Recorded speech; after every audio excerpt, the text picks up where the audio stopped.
Bihar SSC संबंधित नया set लेकर उपस्थित है। तो इस वीडियो को आप लोग पूरा जरूर देखिएगा। पहला क्वेश्चन आप लोग के बीच है कि महात्मा गांधी ने किस वर्ष किसानों के समर्थन में गुजरात में खेड़ा जिले में एक सत्याग्रह आयोजन किया था, वह किस ईस्वी में किया था?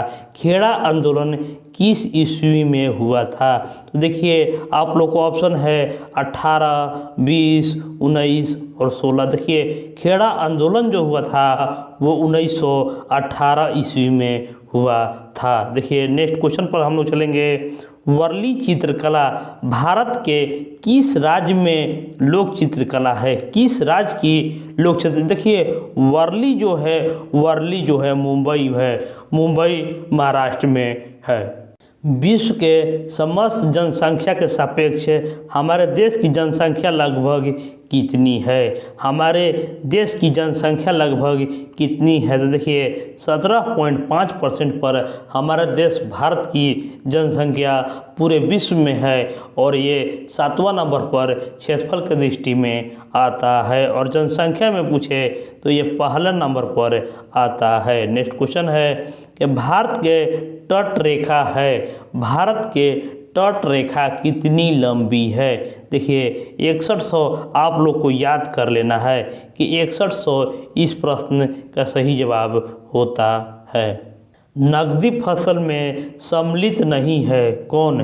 देखिए नकदी फसल में सम्मिलित नहीं है गन्ना, कपास, जूट और गेहूँ। तो देखिए इसका जो सही जवाब होगा वो गेहूँ होगा, क्योंकि गेहूँ जो है वो रबी फसल में आता है, इसलिए यह नकदी फसल नहीं है। आगे क्वेश्चन है भारत का सर्वश्रेष्ठ उत्पादक एवं उपभोक्ता कौन है? उत्पादक भी है और उपभोक्ता भी है, तो इसमें से कौन सा ऐसा चीज़ है जिसका उत्पादक भी ज़्यादा करता है और उपभोक्ता उपभोग भी ज़्यादा करता है? तो देखिए दाल जो है उसका उत्पादक और उपभोक्ता दोनों भारत है। निम्न में से केन्या की राजधानी कहाँ है? केन्या की राजधानी कहाँ है? तो देखिए इसका सही जवाब होगा केन्या की राजधानी जो है वो नैरोबी में स्थित है। केन्या का नैरोबी। आगे क्वेश्चन है स्वतंत्र भारत का प्रथम उर्वरक संयंत्र कहाँ लगाया गया था? उर्वरक संयंत्र कहाँ लगाया गया था? तो जो उर्वरक संयंत्र लगा था वो सिंदरी में लगा था। सिंदरी इस प्रश्न का सही जवाब होगा। भारत का सबसे अधिक जनसंख्या वाला शहर कौन है? सबसे अधिक जनसंख्या वाला शहर कौन है? तो देखिए मुंबई है सबसे अधिक जनसंख्या वाला शहर। सबसे अधिक जनसंख्या वाला शहर पूछा है तो मुंबई हो जाएगा। आगे क्वेश्चन है कि निम्न से कौन सा महाद्वीप क्षेत्रफल के अनुसार सबसे बड़ा है? क्षेत्रफल के अनुसार सबसे बड़ा है तो वो है एशिया महाद्वीप। एशिया महाद्वीप जो है वो क्षेत्रफल की दृष्टि से सबसे बड़ा महाद्वीप है। साफ रातों मेघीय रातों की अपेक्षा अधिक ठंडी होती है क्यों? तो देखिए इसका जो सही जवाब होगा विकिरण के कारण। विकिरण के कारण साफ रातें मेघीय रातों की अपेक्षा ठंडी होती है। नेक्स्ट है कि 7 पहाड़ियों का शहर किसे कहा जाता है? 7 पहाड़ियों का शहर किसे कहा जाता है? तो देखिए इसका सही जवाब होगा रोम। 7 पहाड़ियों का शहर रोम को कहा जाता है। निम्नलिखित औद्योगिक कस्बों में कौन छोटा नागपुर के पठार पर स्थित है? कौन छोटा नागपुर के पठार पर स्थित है? देखिए इसको अपने अंदाज से भी मार सकते हैं कि औद्योगिक कस्बों में छोटा नागपुर के पठार पर स्थित है, तो ये आप लोग रांची मार सकते हैं। आप लोग अंदाज़ा भी लगाइएगा तो ये सही हो जाएगा। आगे क्वेश्चन है कि दामोदर नदी निकलती है। दामोदर नदी जो है वो कहाँ से निकलती है? तो ये भी हो जाएगा छोटा नागपुर से। छोटा नागपुर से दामोदर नदी निकलती है जिसे बंगाल का शोक भी कहा जाता है। पूर्वी समुद्रों का स्वामिनी का नाम क्या है? पूर्वी समुद्रों का स्वामिनी का नाम क्या है? देखिए पूर्वी समुद्रों का स्वामिनी जो है वो भारत को कहा जाता है। आगे क्वेश्चन है कि भारतीय संविधान को अपनाया गया था। भारतीय संविधान को अपनाया गया था, तो देखिए इसका सही जवाब होगा संवैधानिक सभा द्वारा। संवैधानिक सभा द्वारा भारतीय संविधान को अपनाया गया था। भारत में लौकिक सार्वभौमिकता है क्योंकि संविधान की प्रस्तावना आरंभ होती है। भारत में लौकिक सार्वभौमिकता है क्योंकि संविधान के प्रस्तावना आरंभ होती है। तो देखिए ये हो जाएगा हम भारत के लोग भारत को एक संपूर्ण प्रभुत्व संपन्न राज्य बनाने के लिए, तो देखिए हम भारत के लोग जो है इस प्रश्न का सही जवाब होगा। कोई वित्तीय बिल प्रस्तावित होता है, कोई वित्तीय बिल प्रस्तावित होता है, देखिए जो पैसा से लेन देन हो, जो पैसा जिसमें हो वो सिर्फ लोकसभा में होता है। ये आप लोग को ध्यान रखना है कि पैसा से जो भी संबंधित बिल होगा वो लोकसभा, सिर्फ लोकसभा उसे देखेगा। ये आप लोग को ध्यान देना है। नेक्स्ट क्वेश्चन है कि भारतीय नागरिकों को मौलिक अधिकारों का वर्णन किस में है। मौलिक अधिकारों का वर्णन किस में है, तो देखिए मौलिक अधिकार जो है वो अनुच्छेद 12 से 35 में है। पंचायती राज का विषय है, पंचायती राज का विषय है समवर्ती सूची, केंद्र की सूची, राज्य की सूची और शेषाधिकार की सूची। तो देखिए पंचायती राज जो है वो केंद्र की सूची है। भारतीय संविधान के निम्नलिखित अनुच्छेदों में से कौन सा अनुच्छेद राज्य के सरकारों को ग्राम पंचायत को संगठित करने का निर्देश देता है। ग्राम पंचायत का संगठित करने का निर्देश देता है, ये है अनुच्छेद 40 के अंतर्गत। ये भी हमेशा एग्जाम में आते रहता है। ये क्वेश्चन को आप लोग को जरूर याद कर लेना है। न्यायिक पुनरावलोकन का अर्थ यह है कि सर्वोच्च न्यायालय, सर्वोच्च न्यायालय, तो देखिए ये हो जाएगा किसी भी राज्य के कानून को अवैध घोषित कर सकता है। देखिए सर्वोच्च न्यायालय जो है किसी राज्य के कानून को अवैध घोषित करने का उसके पास अधिकार होता है। एक कल्याणकारी राज्य के निर्देशक आदर्श वर्णित है, निर्देशक आदर्श वर्णित है। देखिए ये होगा राज्य के नीति निर्देशक तत्वों में। लोकसभा के स्पीकर का निर्वाचन होता है, लोकसभा के स्पीकर का निर्वाचन होता है। तो देखिए इसका सही जवाब होगा लोकसभा के सभी सदस्यों के द्वारा लोकसभा स्पीकर का निर्वाचन होता है। भारत के राष्ट्रपति को उसके पद से हटाया जा सकता है, भारत के राष्ट्रपति को उसके पद से हटाया जा सकता है। देखिए हटाया जाएगा संसद के द्वारा बहुमत पारित करके भारत के राष्ट्रपति को उसके पद से हटाया जा सकता है। भारत में किसी भी सदन का सदस्य हुए बिना कोई व्यक्ति कब तक मंत्री पद पर आसीन रह सकता है, कब तक आसीन रह सकता है, तो देखिए 6 महीना इस प्रश्न का सही जवाब होगा। सर्वाधिक द्वीपों वाला देश के रूप में कौन जाना जाता है, सर्वाधिक द्वीपों वाला देश के रूप में जाना जाता है। देखिए ये हो जाएगा इंडोनेशिया को, इंडोनेशिया को सबसे ज़्यादा द्वीपों वाला देश के रूप में जाना जाता है। आगे क्वेश्चन है कि राष्ट्रपति राष्ट्रीय आपातकाल की घोषणा कर सकता है। तो देखिए ये हो जाएगा ऊपर वर्णित सभी कारणों के आधार पर, हथियारबंद विद्रोह के आधार पर, बाहरी आक्रमण के आधार पर और युद्ध के आधार पर, सभी के जो आधार पर भारत के राष्ट्रपति आपातकाल की घोषणा कर सकता है। जहाँ तक लोकसभा में प्रतिनिधित्व का प्रश्न है, कौन सा राज्य दूसरे और तीसरे नंबर पर है, दूसरे और तीसरे नंबर पर कौन है, तो देखिए महाराष्ट्र और पश्चिम बंगाल है। महाराष्ट्र है दूसरे नंबर पर और पश्चिम बंगाल है तीसरे नंबर पर लोकसभा में सांसदों की संख्या के आधार पर। नेक्स्ट क्वेश्चन है कि डीसीएम ट्रॉफी किस खेल से संबंधित है, डीसीएम ट्रॉफी के बारे में पूछा है। तो ये हो जाएगा DCM साबुन भी होता है, उससे याद रखिएगा कि फुटबॉल से संबंधित है। DCM फुटबॉल से संबंधित है। आगे क्वेश्चन है कि भारत में नियोजित अर्थव्यवस्था आधारित है। भारत में नियोजित अर्थव्यवस्था आधारित है, तो ये होगा मिश्रित अर्थव्यवस्था पर। मिश्रित देखिए विकासशील देश है भारत, जिसमें मिश्रित अर्थव्यवस्था है, जिसमें पूंजीवादी व्यवस्था और समाजवादी व्यवस्था दोनों स्थित है, जिसको हम लोग मिश्रित अर्थव्यवस्था भी कहते हैं। देश में ऑपरेशन फ्लड की शुरुआत का श्रेय किसे दिया जाता है? ऑपरेशन फ्लड, तो देखिए वर्गीज कुरियन को ऑपरेशन फ्लड, जिसको दूध की क्रांति भी कहा जाता है, ऑपरेशन फ्लड यानी दूध की क्रांति, तो ये कौन है? डॉक्टर वर्गीज कुरियन को दिया जाता है। भारत की उन्नति संतोषजनक रही है। भारत की उन्नति संतोषजनक रही है किसमें? तो भारत के राष्ट्रीय उत्पादन में बढ़ोतरी के संबंध में। संयुक्त राष्ट्र संघ का मुख्यालय कहाँ पर स्थित है? संयुक्त राष्ट्र संघ का मुख्यालय कहाँ पर स्थित है? देखिए UNO का पूछा है। UNO जो हो गया वो न्यूयॉर्क में इसका मुख्यालय स्थित है।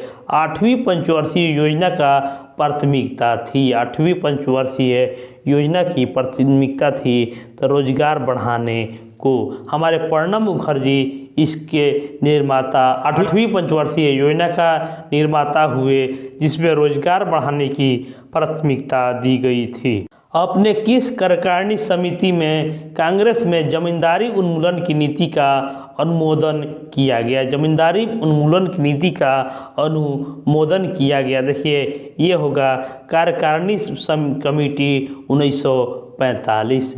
छोटा नागपुर जनजाति विद्रोह कब हुआ था? छोटा नागपुर जनजाति विद्रोह कब हुआ था? देखिए छोटा नागपुर जनजाति विद्रोह जो हुआ था वो 1820 ईस्वी में हुआ था। आगे क्वेश्चन है कि गांधी जी का चंपारण सत्याग्रह किसके साथ जुड़ा हुआ था? देखिए ये हमेशा क्वेश्चन आते रहता है कि ये देखिए चंपारण सत्याग्रह किससे जुड़ा था? तो ये था 3 कठिया, यानी 1 बीघा में 3 कट्ठा नील की खेती करना आवश्यक था। उलगुलान विद्रोह किससे जुड़ा हुआ था? उलगुलान विद्रोह किससे जुड़ा हुआ था? देखिए उलगुलान तो बिरसा मुंडा से संबंधित था। उलगुलान विद्रोह बिरसा मुंडा इस प्रश्न का सही जवाब होगा। छत्तीसगढ़ राज्य की स्थापना किस वर्ष हुआ था? तो देखिए झारखंड, छत्तीसगढ़, ये जितना भी राज्य बना था वो हुआ था 2000 ईस्वी में। 2000 ईस्वी में छत्तीसगढ़ और झारखंड राज्य की स्थापना हुआ था।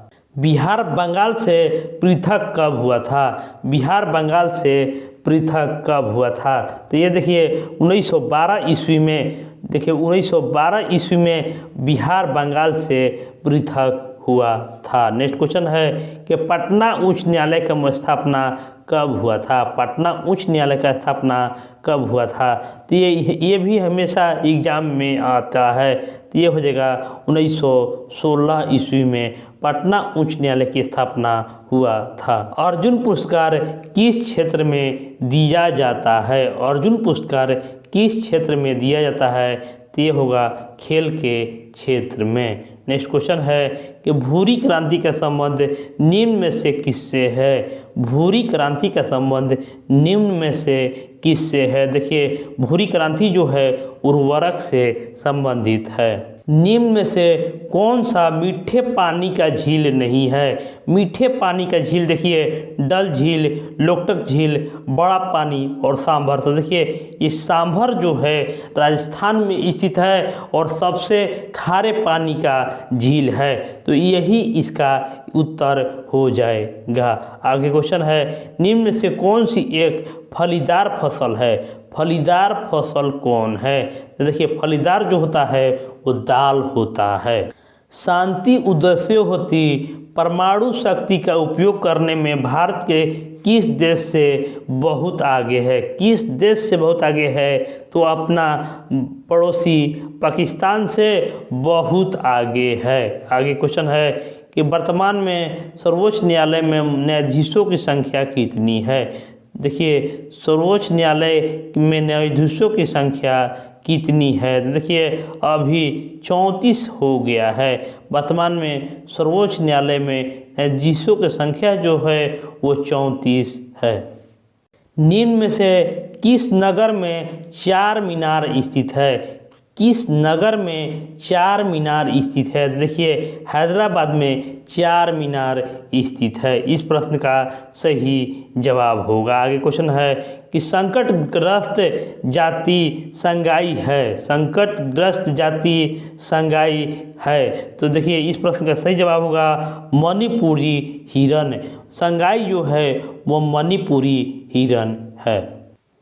एक समान शुष्क सेल में विद्युत अपघट्य होता है। एक समान शुष्क सेल में विद्युत अपघट्य होता है। देखिए विद्युत अपघट्य के बारे में पूछा है तो ये हो जाएगा अमोनियम क्लोराइड। अमोनियम क्लोराइड अपघट्य होता है। इस वीडियो को ज़रूर शेयर कीजिएगा और इस चैनल को सपोर्ट एक बार ज़रूर कर दीजिएगा, लाइक कर दीजिएगा। आप लोग लाइक नहीं करते हैं, लाइक करते रहिएगा ताकि ये भी चैनल आगे की ओर बढ़े। नेक्स्ट क्वेश्चन है कि डायनेमो क्या है। डायनेमो क्या है। तो देखिए यह है यांत्रिक ऊर्जा को वैद्युत ऊर्जा में बदलता है। देखिए यांत्रिक ऊर्जा को वैद्युत ऊर्जा में परिवर्तित कर देता है डायनेमो। आकाश नीला लगता है क्योंकि। आकाश नीला लगता है क्योंकि। तो देखिए ये होगा लघु तरंग दीर्घ तरंगों की अपेक्षा वायुमंडल द्वारा अधिक प्रकीर्ण होती है। 1 माइक्रोन बराबर होता है। 1 माइक्रोन बराबर होता है। तो देखिए ये होता है 0.001। 0.001 होता है और इसी को तोड़िएगा तो 1/1000 मिलीमीटर हो जाएगा। अतिचालक का लक्षण होता है। अतिचालक का लक्षण क्या होता है। तो अतिचालक जो होता है उच्च पारगम्यता होता है। नेक्स्ट क्वेश्चन है वर्षा के बूंद गोलाकार आकृति के कारण किसके कारण होता है। वर्षा का बूंद गोलाकार आकृति का कारण क्या है। देखिए इसका सही जवाब होगा पृष्ठ तनाव। पृष्ठ तनाव के कारण वर्षा के बूंद गोलाकार आकृति बनता है। कमरे में रखे रेफ्रिजरेटर का दरवाज़ा खोलकर, दरवाज़ा खोलने से क्या होगा। तो कह रहा है आंसर होगा कि आप अंतः कमरे का थोड़ा गर्म कर सकते हैं। तो अगर आप रेफ्रिजरेटर का दरवाज़ा खोलकर छोड़ देंगे तो कमरे को गर्म आप लोग कर देंगे। किस खनिज में रेडियम प्राप्त किया जाता था।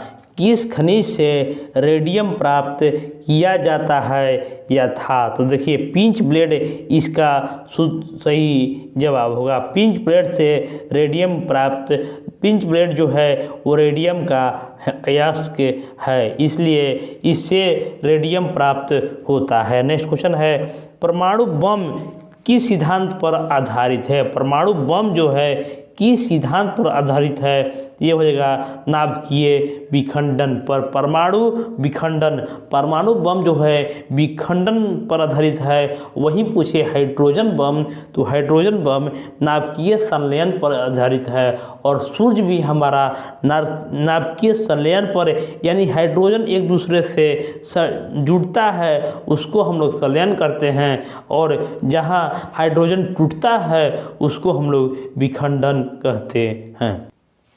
एक इलेक्ट्रॉन का द्रव्यमान AMU में कितना होता है। AMU में कितना होता है। तो देखिए 0.00055 एक इलेक्ट्रॉन में द्रव्यमान होता है। नेक्स्ट क्वेश्चन है नींबू खट्टा किस कारण होता है। नींबू खट्टा किस कारण होता है। तो देखिए ये होगा साइट्रिक अम्ल के कारण नींबू खट्टा होता है।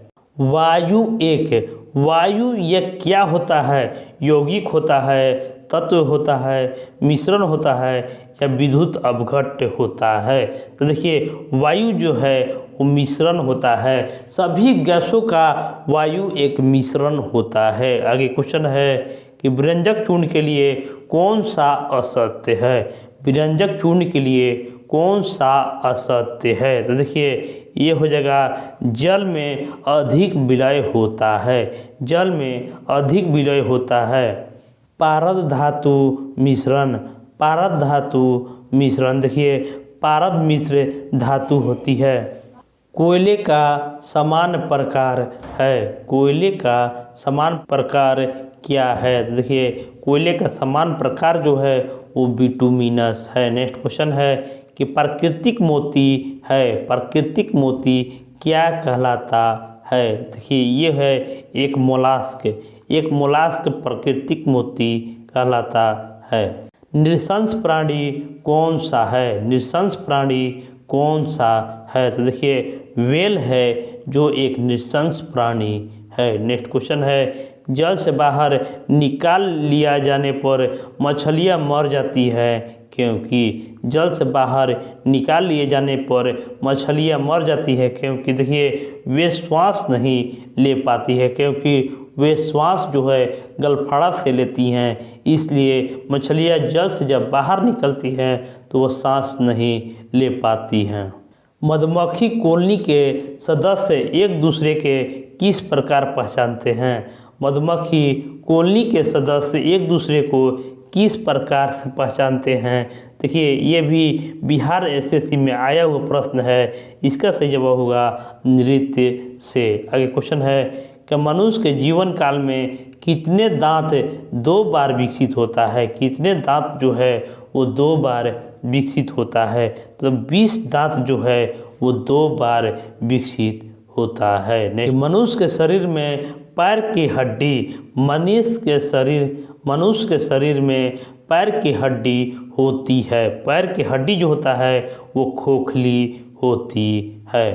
नेक्स्ट क्वेश्चन कि शरीर की खोपड़ी में कुल कितनी अस्थियाँ होती है। मनुष्य के खोपड़ी में कुल कितने अस्थियाँ होती है। तो 29 होती हैं कुल अस्थियों की संख्या। आधुनिक मनुष्य के हाल का पूर्वज कौन है। आधुनिक मनुष्य के हाल के पूर्वज कौन है। तो देखिए ये होगा निएंडरथल मानुष। निएंडरथल मानुष इस प्रश्न का सही जवाब होगा। नेक्स्ट क्वेश्चन है कि माँ पौधे के भांति पौधे मिलता है। माँ पौधे के भांति पौधा मिलता है। तो देखिए ए और बी दोनों से। देखिए बीज से और कटा तना से भी माँ जैसा माँ होगा उसी के भांति पौधा मिलता है। और इस वीडियो का लास्ट क्वेश्चन है कि 80% से अधिक कोशिका में पाया जाने वाला पदार्थ क्या है। 80 पदार्थ से अधिक कोशिका में पाया जाने वाला पदार्थ कौन है। तो देखिए 80% से अधिक जो है वो जल प्राप्त होता है। इसी तरह ये वीडियो आज यहीं तक समाप्त किया जाता है। और आगे इसी तरह का वीडियो पाने के लिए हमारे चैनल को सब्सक्राइब जरूर कर लीजिएगा, लाइक कीजिएगा और चैनल को शेयर भी जरूर कर दीजिएगा। धन्यवाद।